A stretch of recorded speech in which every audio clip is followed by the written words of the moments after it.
essere libera!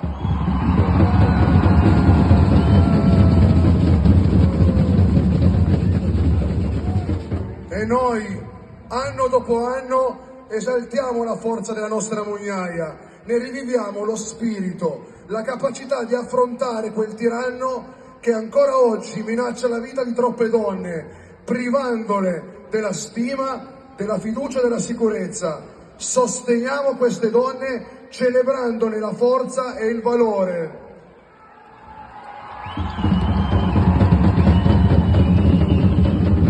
Violetta è tutto questo, è la conquista del giusto, è la determinazione al cambiamento, è il boato della lotta per la libertà.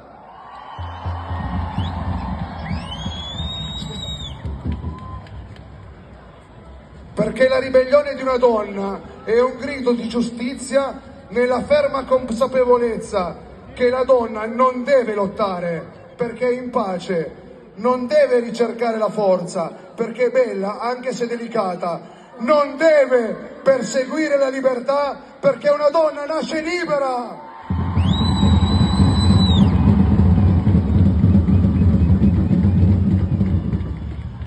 Nella speranza che ci siano sempre più uomini e donne che camminando fianco a fianco, mano nella mano, possano fare la differenza rendendo luminosa la favola della nostra esistenza.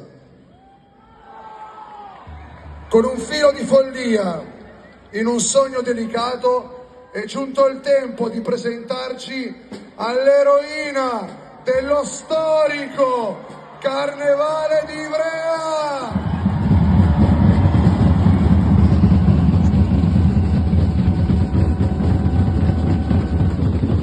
Il cittadino generale Alberto Bossino,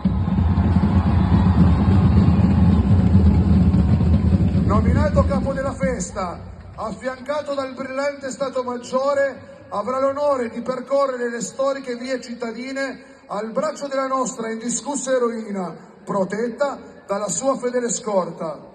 Onorato di condividere con tutti voi il privilegio di svelare il nome di colei che scatenerà il tripudio cittadino, noi, Erino Mignone.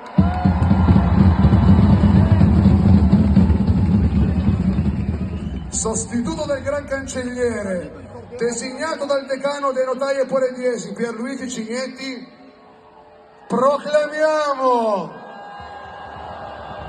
Mugnaia per l'anno 2024 la gentil signora